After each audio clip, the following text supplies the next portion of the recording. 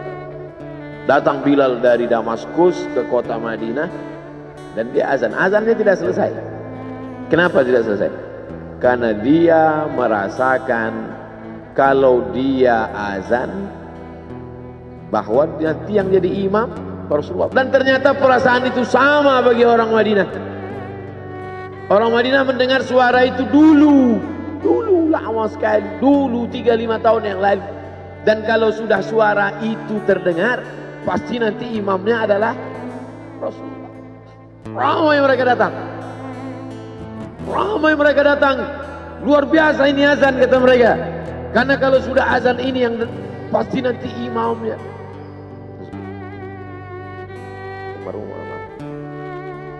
Al-Fatihah. A'udzubillahi minasyaitonir rajim. Alhamdulillahirabbil alamin. Arrahmanir rahim. Maliki yaumiddin. Iyyaka na'budu wa iyyaka nasta'in. Ihdinas siratal mustaqim. Siratal ladzina an'amta 'alaihim ghairil maghdubi 'alaihim waladdallin. Amin. Allahumma ighfir lahu warhamhu wa'afihi wa'fu anhu wa akrim nuzulahu wa wasi' madkhalahu waghsilhu bil ma'i wal thalji wal barad wa naqqihi minal khataaya kama yunqqa ath-thawbul abyadu minad danas. وأبدله دارا خيرا من داره وأهلا خيرا من أهله وقه من فتنة القبر وعذاب النار. اللهم لا تحرمنا أجره ولا تفتنا بعده واغفر لنا وله ولإخواننا الذين سبقونا بالإيمان ولا تجعل في قلوبنا غلا للذين آمنوا ربنا إنك رؤوف رحيم. اللهم اجعل أهله وتلامذته وطلابه من الصابرين الذين إذا أصابتهم مصيبة قالوا إنا لله وإنا إليه راجعون. اللهم اجعل أبناءه وبناته من الصالحين والصالحات واحفظهم من كل سوء وشر. اللهم اجعل هذا المعهد الذكر معهدا عظيما مباركا تخرج منه الطلاب والطالبات من المجاهدين والمجاهدات في سبيلك بأموالهم وأنفسهم. اللهم احفظهم من الظلمات. اللهم أخرجهم من الظلمات إلى النور. اللهم وفقنا لما تحبه وترضاه. اللهم اجعل أبناءنا وبناتنا من حفاظ القرآن والحافظات. اللهم اجعل قبره روضة من رياض الجنان لا تجعل قبره حفرة من حفر النيران. وصلى الله على سيدنا ومولانا شفيعنا وذخرنا محمد وعلى آله وصحبه وسلم والحمد لله رب العالمين. Kalau sayang dengan almarhum, hidupkan majelisnya, ramaikan, bangkitkan semangat. Tunjukkan kepada Allah Subhanahu wa taala bahwa kita cinta. Sab'atun yudhilluhumullah, 7 orang yang dapat naungan. Yauma la illa dhilluh, hari itu tak ada naungan kecuali naungan Allah. Rajulani, 2 orang. Tahabba fillah, berkasih sayang karena Allah. Ijtama'a alaih, bersama karena Allah. Wa tafarraqa alaih. Saya berharap saya dengan almarhum, saya dengan Abah Raud, saya dengan para sahabat termasuk yang mendapatkan naungan ini. Saya dengan almarhum tak ada hubungan kepentingan.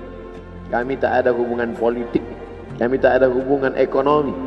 Kami murni karena la ilaha illallah Muhammadur Rasulullah. Alaiha nahya, dengan itu kami hidup. Wa alaiha namutu, dengan itu kami mati. Wa biha nub'atsu insyaallah, dengan itu juga nanti kita akan dibangkitkan. Sayang dengan Nabi, hidupkan masjid-masjid. Sayang dengan ulama, hidupkan majelis-majelisnya. Jaga peninggalan-peninggalannya. Lanjutkan perjuangannya. Itu bukti sayang. Sayang bukan di tepi bibir, sayang bukan basa-basi. Oleh sebab itu, kita akan dituntut di hadapan Allah tentang nikmat besar ini. Mudah-mudahan kita lulus ujian dunia, ujian akhirat. Amin ya rabbal alamin. Terima kasih segala perhatian. Mohon maaf segala kesilapan dan kekhilafan. Jangan lupa salat sunat isyraq 2 rakaat.